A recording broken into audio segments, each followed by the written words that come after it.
guys, let's solve this question on the board together. Okay, it says x over 3 dot x over 3 is equal to 3 over x dot 3 over x. So I can't find the value or values for x, right? Now we can start here. Okay, so we can say that dot simply stands for multiplication. So when you see dots in mathematics, it's simply equal to times or multiplication. So x times x is x squared, divided by 3 times 3 is 9. So equal to 3 times 3 here is 9, and x times x is x squared. Now we cross multiply like this and like this. 9 times 9 is 81, and this is equal to x squared times x squared is x to the power of 4.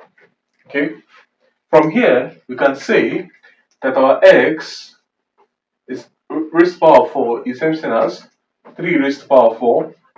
Hence our x is equal to plus or minus 3.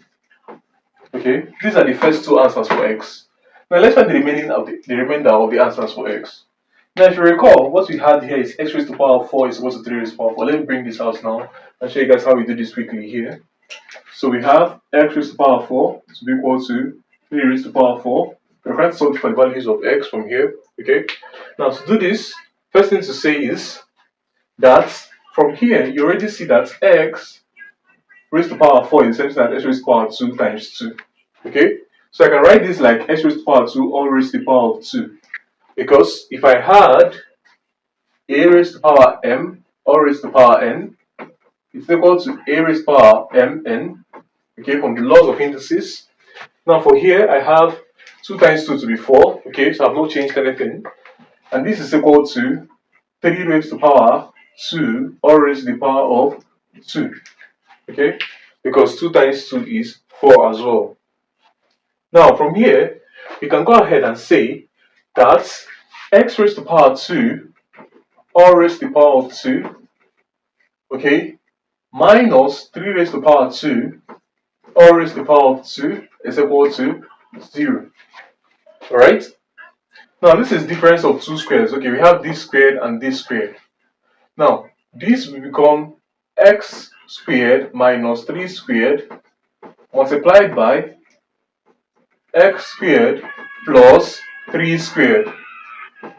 Okay, so this is what it says, and this is equal to 0. Now when the product of two things are equal to 0, it's either the first one is equal to 0 or the second one is equal to 0. So it's either that this first one is equal to 0, hence it means that x squared minus 3 squared is equal to 0, implying that x squared is equal to 3 squared, hence x is equal to plus or minus 3, okay, or x squared plus 3 squared is equal to 0. From here we have that x squared is equal to minus 3 squared. From here we now have that x will be equal to plus or minus 3i. Okay, so that's what we have on this other side. If you want us to go ahead and simplify, let me go ahead and show you guys how we got plus or minus 3i from this.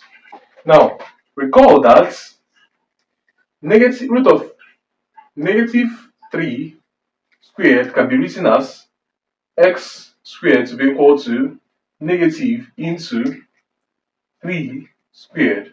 Alright? Now, if you're taking the square root of both sides, this is square root of minus 1 into this. So we have x is equal to plus or minus square root of negative 1 times square root of 3 squared. Okay? Now, square root of negative 1 is I, and square root of 3 squared is 3. So we have plus or minus 3i. Okay? So this is how we got to the values for x in this question. Thanks for watching. If it made sense, please like, comment, subscribe, and I'll see you guys in my next video. Bye.